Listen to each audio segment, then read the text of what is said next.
तो स्वागत है बच्चों आप सभी का Hariom class 10th YouTube channel में। तो चलिए आज आप लोगों के लिए फिर से जो है क्लास 10 सिविक्स का जो है पहले चैप्टर जिसका नाम है लोकतंत्र में सत्ता की साझेदारी, तो उस चैप्टर के पहले पार्ट हम आप लोगों को बता चुके हैं। आज जो है दूसरा पार्ट लेकर के आए हैं। अगर अभी तक भी इस चैनल को सब्सक्राइब नहीं किए हैं तो चैनल को सब्सक्राइब कर लीजिए और बेल आइकन के घंटी को भी प्रेस कर दीजिए ताकि जैसे ही वीडियो अपलोड करें सबसे पहले आप तक नोटिफिकेशन पहुंच सके। साथ ही साथ वीडियो को स्टार्ट करने से पहले सभी बच्चे वीडियो को लाइक कर दीजिए। तो चलिए हम देखते हैं क्या है।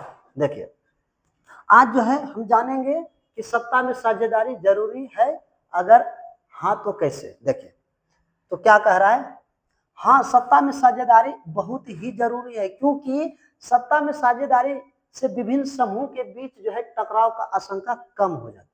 कहने का मतलब क्या हुआ, जब सत्ता को विभिन्न समूह मतलब विभिन्न जातियों विभिन्न धर्मों के बीच जो है बांट दिया जाता है बराबर हिस्से में, अर्थात अपने अपने पदों को जब प्राप्त कर लेते हैं तो सभी लोग एक दूसरे से लड़ाई नहीं करते, नहीं कहीं भी हिंसा की तरह माहौल खड़ा करते हैं।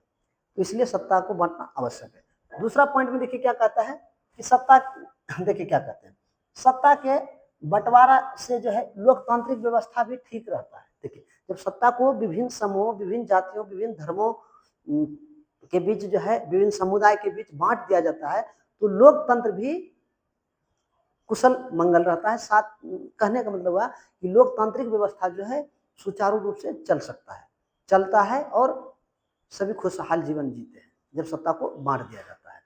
आगे देखिए क्या कहते हैं, सत्ता में जो है साझेदारी हो जाने से जो है समाज में रहने वाले सभी वर्ग देश के योगदान में अपना योगदान देते हैं।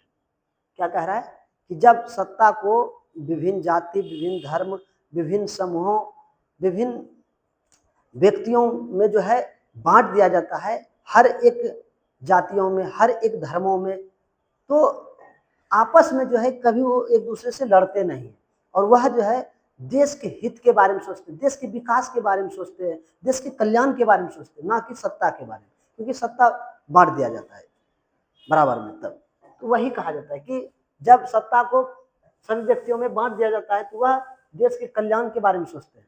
आगे देखिए क्या कहते हैं, और कहता है और देश के हित के बारे में सोचना शुरू कर देता है। लेकिन अगर सत्ता में साझेदारी नहीं हो तो क्या कहता है, अगर सत्ता में साझेदारी नहीं होगा तो कहते हैं कि लोग जो है ऐसा नहीं करेगा। जब सत्ता बांटेंगे नहीं तो लोग ऐसा काम नहीं करेंगे, वह अपना सत्ता को प्राप्त करने के लिए ही मतलब अपने हक को पाने के लिए ही लड़ाई करते रहेंगे, तो देश के विकास के बारे में नहीं सोचेंगे। देखिए आगे क्या कह रहे हैं, आगे कह रहे हैं इसलिए जो है सत्ता में साझेदारी को लोकतंत्र का आत्मा भी कहा जाता है। तो आपसे पूछेंगे लोकतंत्र का आत्मा किसको कहा जाता है, तो सत्ता में साझेदारी को, सत्ता में साझेदारी को क्या कहा जाता है, लोकतंत्र की आत्मा कहा जाता है। आगे देखिए अगला प्रश्न देखिए क्या है, चलिए अब देखिए दूसरा प्रश्न यहाँ पे है धर्मनिरपेक्षता का क्या अर्थ है। धर्मनिरपेक्षता का अर्थ क्या है, तो चलिए यहाँ देखते हैं क्या कह रहा है। कह रहा है धर्मनिरपेक्षता मतलब धर्मनिरपेक्षता क्या होता है। देखिए क्या कहता है, धर्मनिरपेक्षता का तात्पर्य है किसी भी धर्म किसी भी देश मतलब किसी भी देश कोई भी देश हो, किसी भी प्रकार कहीं भी देश हो कोई भी देश हो, तो कहता है देखिए क्या धर्मनिरपेक्षता का तात्पर्य है किसी भी देश या राज्य का कोई अपना धर्म नहीं होता है। देखिए धर्मनिरपेक्षता का एकदम सटीक शब्द में परिभाषा बोले तो जिसका कोई अपना धर्म नहीं हो, कोई एक धर्म नहीं हो। जैसे भारत में अनेक प्रकार के धर्मों के लोग रहते हैं, यहाँ सभी धर्म के लोग अपने धर्म का प्रचार प्रसार गुणगान भक्ति कर सकता है। तो यहाँ का कोई एक धर्म नहीं कि इसी धर्म को हिंदू धर्म को ही मानना पड़ेगा सबको, या मुस्लिम धर्म को ही मानना पड़ेगा, या फिर ईसाई धर्म को ही मानना पड़ेगा, ऐसा कोई प्रतिबंध नहीं। आप जिस धर्म के हैं उस धर्म का प्रचार प्रसार कर सकते हैं। आगे देखिए क्या कहते हैं, क्योंकि हमारे देश में अनेक संप्रदाय के लोग रहते हैं, संप्रदाय मतलब होता है धर्म, अनेक धर्मों के लोग रहते हैं। यहाँ सभी लोग अपने अपने धर्म का प्रचार प्रसार करने के लिए जो है स्वतंत्र है। हम पहले ही बताएं धर्मनिरपेक्षता का अर्थ ही होता है जिसका कोई अपना एक धर्म नहीं हो। जिस मतलब अगर उस देश में हिंदू है तो हिंदू धर्म को मान सकता है, मुस्लिम है सॉरी अगर ईसाई है तो ईसाई धर्म को अपना सकता है, अगर कोई जैन है तो जैन धर्म को अपना सकता है, बौद्ध है तो बौद्ध धर्म को। तो इस तरह से कहा जाता है कि जहाँ पर सभी धर्मों को मान्यता है, सभी धर्म का प्रचार प्रसार सब कर सकते हैं, अपने अपने धर्म का गुणगान भक्ति कर सकता है, तो वैसे देश को कहते हैं धर्मनिरपेक्ष देश। तो भारत भी कैसा है, जिसे देखिए इसीलिए कहा जाता है, जिसे धर्मनिरपेक्ष कहा जाता है, और भारत हमारा देश एक धर्मनिरपेक्ष देश है। तो आप आराम से समझ गए होंगे कि धर्मनिरपेक्ष का अर्थ क्या होता है। तो इसका अपना कोई धर्म नहीं होता है, और जिस देश में धर्मनिरपेक्ष होता है उस देश में जो है सभी प्रकार के धर्मों को मानने, अपनाने और गुणगान भक्ति प्रचार प्रसार करने का अधिकार होता है। अगर वैसा है तो वैसे देश को हम कहते हैं धर्मनिरपेक्ष देश। चलिए आगे देखते हैं।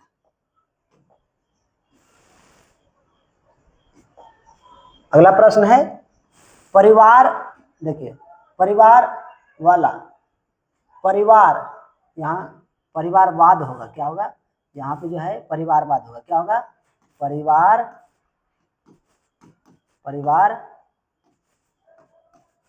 होगा, क्या होगा परिवारवाद। फिर कोमा होगा यहाँ वंशवाद या भाई भतीजावाद क्या है। तो यहाँ पे आराम आप लोग लिख लीजिएगा, क्या लिखिएगा परिवारवाद, ये लॉ को दो कर दीजिए, क्या कर दीजिए दो। तो देखिए अब समझते हैं कि परिवारवाद या वंशवाद या भाई भतीजावाद क्या होता है। ध्यान समझिए, देखिए कहता है परिवारवाद एक मानसिकता होती है, क्या होता है मानसिकता होती है जो राजनीति को प्रत्यक्ष या अप्रत्यक्ष रूप से प्रभावित करता है। क्या कहता है परिवारवाद जो है एक मानसिकता, मतलब एक सोच होता है सभी लोगों का कि हमारे परिवार का ही अगला नेता बने, अगला मुख्यमंत्री बने, हमारे वंशज का ही, हमारे ही बेटे पोते जो है अच्छे अच्छे डॉक्टर बने। अगर हम डॉक्टर हैं तो हमारा बेटा भी क्या बने डॉक्टर बने, अगर हम वकील हैं तो हमारा ही बेटा आगे चल करके सबसे बड़ा वकील बने। ऐसा सोच होता है, मानसिकता मतलब सोच, ऐसी सोच होती है सब। तो वही कहते हैं यह जो है ऐसा जिन व्यक्तियों का सोच है किसी न किसी रूप में लोकतंत्र के लिए खतरा होता है। या तो प्रत्यक्ष, प्रत्यक्ष का मतलब होता है डायरेक्ट, और प्रत्यक्ष मतलब गुप्त रूप में। जैसे वोट होता है अप्रत्यक्ष, एक रूम में जाते हैं वोट दे देते हैं छुपा के। तो वही कहता है इसके तहत कोई भी राजनीतिक दल की पार्टी चुनाव के समय क्या कहते हैं, इस व्यवस्था में जो है क्या होता है कि कोई भी राजनीतिक दल है, चाहे वह कांग्रेस हो या फिर आरजेडी हो या फिर जदयू हो, किसी भी प्रकार की पार्टी हो या फिर ममता दीदी हो, सब पार्टी जो है क्या करते हैं चुनाव के समय जो है अपने सगे संबंधी रिश्तेदारों को सीट देने का कार्य करता है, जो लोकतंत्र का प्रमुख एक अवगुण है। देखिए जब भी इलेक्शन होता है, चुनाव होता है, तो आप देखते हैं कि सभी जो है व्यक्ति अपने ही परिवार के, अपने ही वंशजों के किसी रिश्तेदारों में ही उनको ही सीट देते हैं। तो ये क्या है, वह अपने हित को देख रहा है, अपने परिवार को देख रहा है, ना कि जनता के हित को, नहीं जनता के कल्याणकारी योजनाओं के बारे में सोचता है, सिर्फ वह अपने परिवार के बारे में सोच रहा है। तो इसको कहते हैं हम परिवारवाद या वंशवाद या भाई भतीजा। तो वह अपने भाई भतीजा को ही खड़ा करना चाहता है। तो वही कह रहा है यह एक लोकतंत्र का अवगुण है, मतलब खराबी है, बुराइयां हैं। आगे चलिए देखिए दूसरा प्रश्न क्या कह रहा है। देखिए ये 2 अंक में वो पूछा जाता, मतलब ये जो प्रश्न हम आपको बताए भी, कभी 2 अंक में पूछ लेता है, कभी 5 अंकों में भी पूछा जाता है। अब यहाँ पे कहता है परिवारवाद एवं जातिवाद बिहार के लोकतंत्र को किस प्रकार से प्रभावित कर रहा है। अब ध्यान से देखिए, जैसे कि आप जान रहे हैं बिहार के बारे में, आप बिहार के हैं तो आप जानते हैं बिहार में सदियों से जो है परिवारवाद चला आ रहा है। देखिए ऊपर से देखिए, पहले लालू यादव बने मुख्यमंत्री, वे जब रिटायर हो गए या फिर किसी कारणवश छोड़ दिए, तो फिर अपनी पत्नी राबड़ी देवी को बना दी। सोचिए राबड़ी देवी से कई सारे नेता ऐसे थे जो कि योग्य थे, बिहार राज्य को चला सकते थे, लेकिन उन्हें नहीं बनाया गया। अपने परिवार के हित को देखा और अपने परिवार के विकास के बारे में सोचे, ना कि जनता की भलाई के बारे में, ना कि जनताओं के कल्याण के बारे में। दूसरी बात, जब राबड़ी देवी का उम्र ढल गई तो फिर वह अपने बेटे तेजस्वी को बना दिए। अब सोचिए, क्यों तेजस्वी से भी तो कई बड़े महान नेता बिहार में हुए, उनको भी तो बनाया जा सकता था, लेकिन नहीं, ऐसा नहीं किया गया। तो ये हम लोग देख रहे हैं कि सदियों से जो है बिहार में भी परिवारवाद चल रहा है, जिसके कारण बिहार का विकास कुछ भी नहीं दिखाई देता है।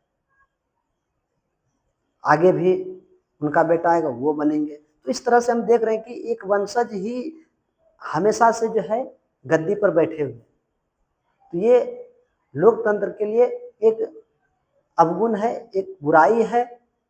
वही चीज यहाँ पे कहा गया बिहार के बारे में, बिहार के संदर्भ में बताइए। कहता हम वास्तविक रूप से कह सकते हैं कि परिवारवाद एवं जातिवाद, देखिए जातिवाद भी, अब जैसे देखिए जो नीतीश बाबू के सपोर्टर हैं तो वो तेजस्वी के नहीं होंगे, क्योंकि जाति को देखते हैं। अगर यादव है तो वो देखेंगे तेजस्वी को, मुस्लिम हैं तो तेजस्वी के बारे में। क्यों या तेजस्वी या नीतीश बाबू क्या किसी को स्पेशल भोजन आपके घर पहुंचा देते हैं बिना काम किए? नहीं होता है। लेकिन जातिवाद चलता है कि फलना जाति के नेता है, हम फलना को ही वोट डालेंगे। तो ये नहीं होना चाहिए, ये लोकतंत्र के लिए अच्छा नहीं।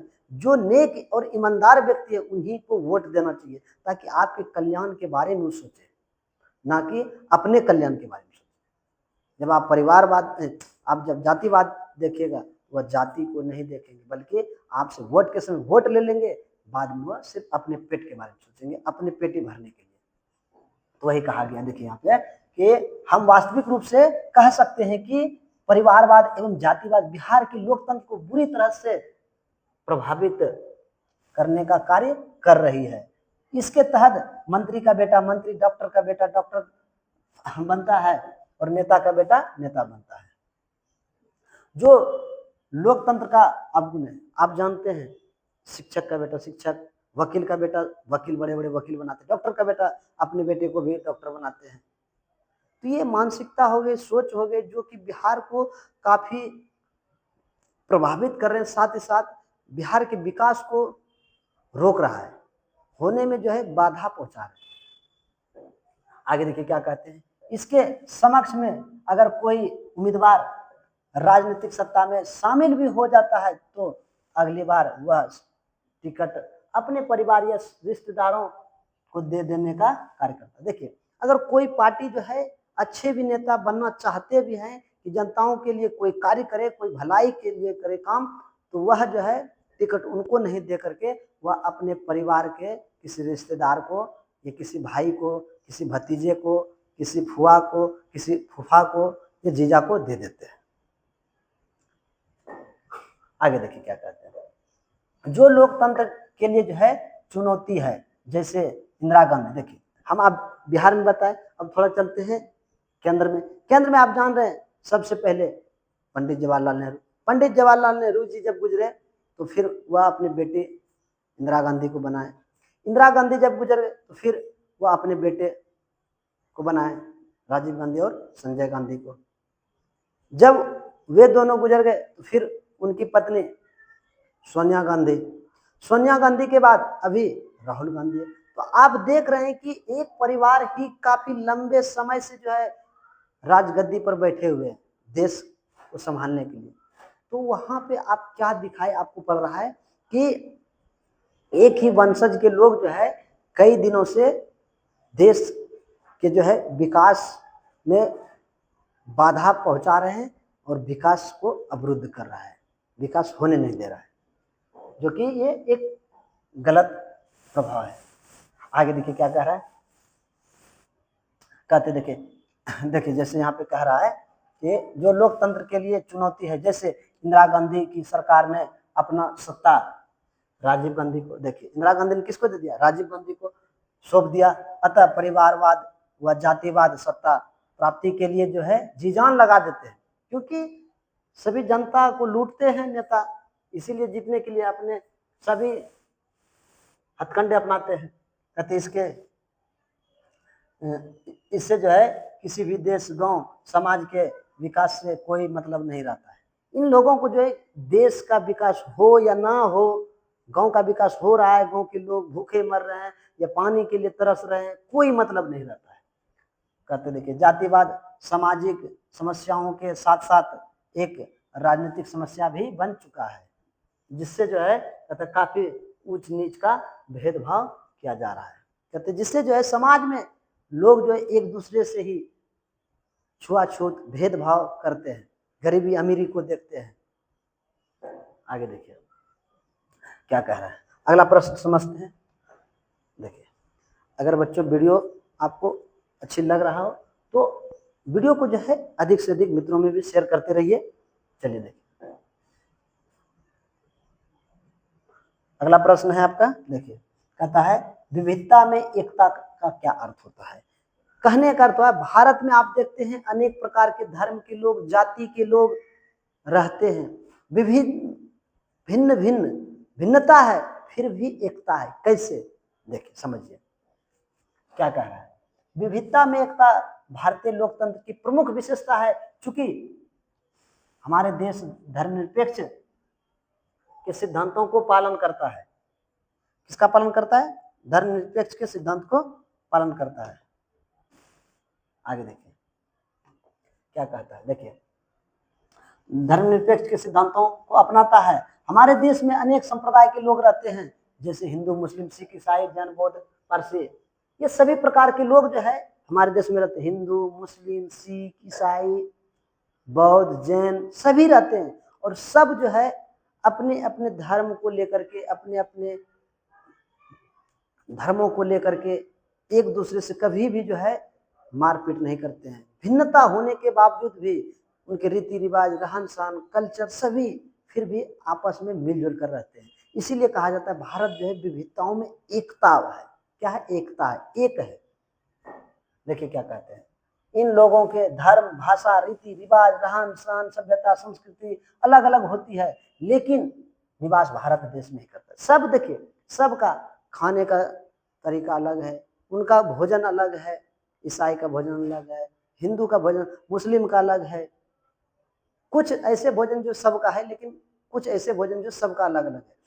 पर्व अलग अलग है, उनके रहन सहन का तरीका अलग है, फिर भी सब भारत देश में ही रहते और एकता के साथ रहते, एकजुट होकर के रहते हैं। इसीलिए कहा जाता है भारत विविधताओं में एकता वाला देश है। कहते जब भी कभी भारत की एकता एवं अखंडता खतरे में या किसी प्रकार के आपदा आती है तो आपस में जात पात भेदभाव का मतलब भेदभाव भुला करके भेदभाव की समस्या का समाधान करते हैं। क्या करते हैं? भेदभाव भुला करके समस्या का समाधान करते हैं। अतः कई आधारों से साबित होता है कि विविधता में एकता। देखिए भारत में आप जानते कई धर्म, कई जाति के लोग रहते, सबका रहन सहन, खान पान से लेकर के हर चीज, शिक्षा तक अलग अलग है। फिर भी जो है जब किसी प्रकार की मुसीबत आते हैं तो सब एक दूसरे को बचाने के लिए दौड़ते हैं, उन समस्याओं का समाधान ढूंढते हैं और हल निकालते हैं, नहीं कि जाति को देखते हैं, धर्म को देखते हैं। इसीलिए कहा जाता है भारत विविधताओं में एकता वाला देश है। चलिए आगे देखिए अगला प्रश्न। देखिए बाबू क्या है, कह रहा है लैंगिक विभेद या असमानता क्या है। लैंगिक असमानता क्या या लैंगिक विभेद क्या है अगर पूछ ले तो क्या। देखिए लैंगिक मतलब लिंग के आधार पर भेदभाव जो किए जाते हैं उसी को हम कहते हैं लैंगिक विभेद, अर्थात स्त्री और पुरुषों में, अर्थात लड़के और लड़कियों में जो भेदभाव किया जाता है उसी को कहते हैं लैंगिक विभेद। तो चलिए देखते हैं, समझते हैं। देखिए आप सभी जानते हैं कि आपके परिवार में भी और सभी के परिवारों में कई लोगों का ऐसा सोच होता है, कई का नहीं भी होता है, कि अगर लड़के हैं तो उनको पढ़ाएंगे, अच्छे अच्छे स्कूलों में भेजेंगे, उनके लिए अच्छे स्वास्थ्य की व्यवस्था करेंगे, उनके लिए अलग से शिक्षा की व्यवस्था करेंगे, उनका भोजन अलग होगा, उनका कपड़ा अलग होगा। वही अगर बेटी है तो उनके लिए अलग शिक्षा की व्यवस्था, अलग कपड़े की व्यवस्था, अलग रहन सहन की व्यवस्था। रात में अगर बेटी निकल जाए तुरंत पिताजी पर भूत सवार हो जाएंगे, अगर बेटा निकल जाए तो कोई दिक्कत नहीं। तो यही दिख रहा है असमानता, मतलब समानता नहीं दिख रहा है।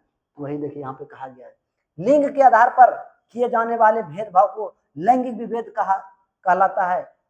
लिंग का अर्थ लड़का या लड़की से है।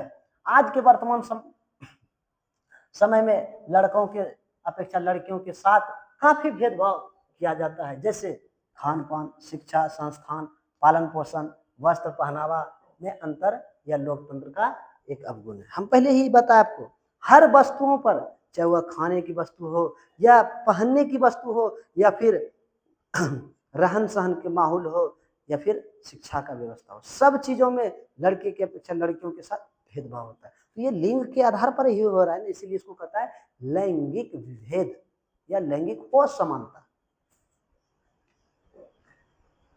अगला प्रश्न देखिए, अगला प्रश्न कहता है जीवन के विभिन्न पहलुओं का जिक्र करें जिसमें जो है भारत में स्त्रियों के साथ जो है भेदभाव किया जा रहा है। क्या कहता है, जीवन के पहलू को लेते हुए, जीवन की कड़वे सच्चाई को लेते हुए आप बताइए कि किस तरह से लड़के और लड़कियों के साथ भेदभाव होता है, लड़के की अपेक्षा लड़कियों के साथ। देखिए क्या कहते हैं, कहते हैं आज के वर्तमान समय में लड़कों के अपेक्षा लड़कियों के साथ काफी भेदभाव किया जा रहा है। लड़कियों के बारे में कहा जाता है कि उसका जीवन घर के चार दीवारियों के अंदर ही सीमित होना चाहिए। ऐसा सोच है बहुत परिवारों के, बहुत के गार्जियनों का, जो कहते हैं, जो कहना सरासर गलत है, जबकि लड़कों के ऊपर खान पान, शिक्षा संस्थान पर अधिक खर्च किया जाता है। क्या कहता है, लड़कों के ऊपर ज्यादा खर्च किए जाते, शिक्षा पर, खाने पर, पहनावे पर, लेकिन लड़कियों के ऊपर कम। क्यों? क्योंकि सबके मानसिकता है कि बेटी तो कमाएगी नहीं, दूसरे के घर जाएगी, इसी वजह से। चलिए, तब यहां से एक प्रश्न आता है, और फिर कि समाज में स्त्रियों के साथ, मतलब स्त्री का जो है इतना खराब जो है आज स्थिति स्त्रियों का हो गया, इसका कारण बताइए, 4 कारण कम से कम बताइए। तो आप क्या लिखिएगा कि दहेज प्रथा, साथ ही साथ महिला में पर्दा प्रथा, उसके बाद बाल विवाह, सती प्रथा, साथ ही साथ पुरुषों की अपेक्षा महिलाओं में अशिक्षा का अभाव। देखिए, आप जानते हैं कि महिलाओं की दयनीय स्थिति, मतलब खराब जो स्थिति होने का वजह जो है, ये वजह अगर आपको कह दे लिखने तो आप क्या बोलिएगा, पुरुषों की अपेक्षा महिलाओं में अशिक्षा। अशिक्षा मतलब क्या, मतलब शिक्षा का अभाव, मतलब सभी स्त्री अभी भी पढ़ी लिखी नहीं हो पा रही है, मतलब पुरुषों की अपेक्षा कई % अभी कमी है। दूसरी बात क्या है, महिलाओं में पर्दा प्रथा, अभी भी बहुत सारे लोगों की मानसिकता है कि बेटी है, घर से बाहर नहीं निकलेगी और बाहर पढ़ने नहीं जाएगी।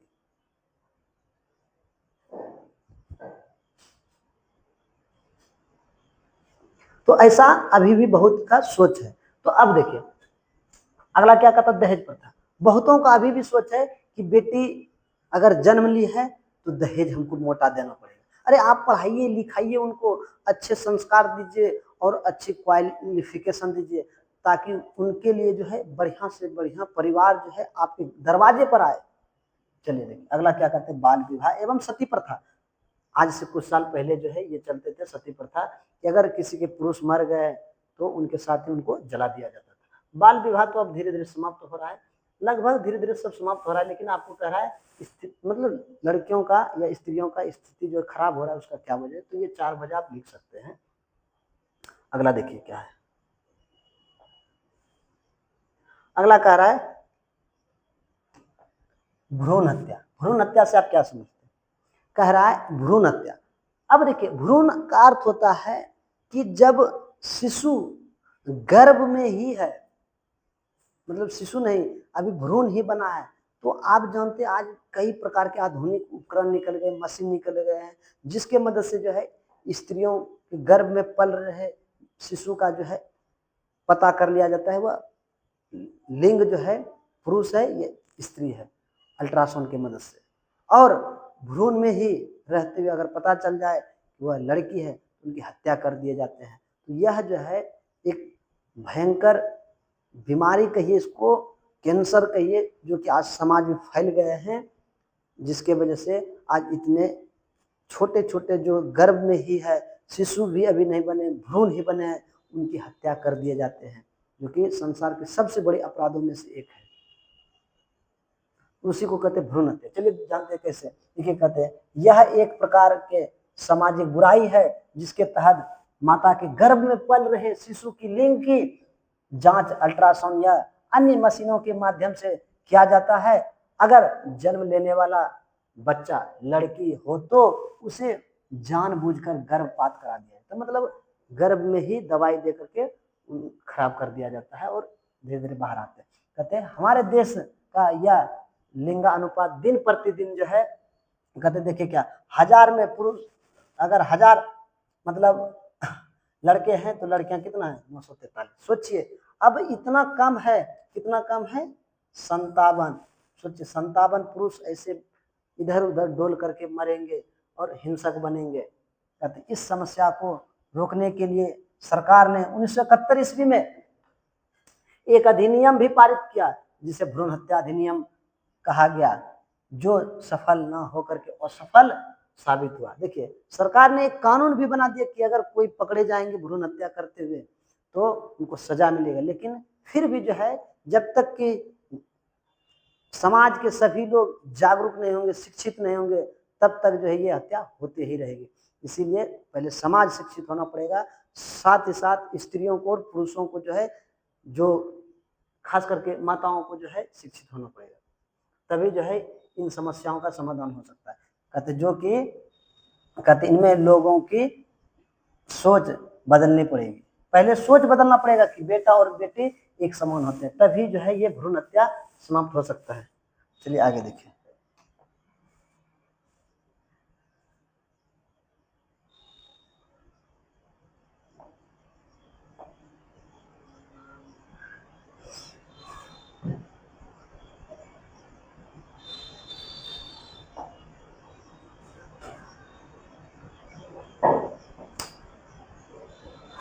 तो आज इतना ही रहने देते हैं, अगले वीडियो में नेक्स्ट पार्ट में आपको बताएंगे।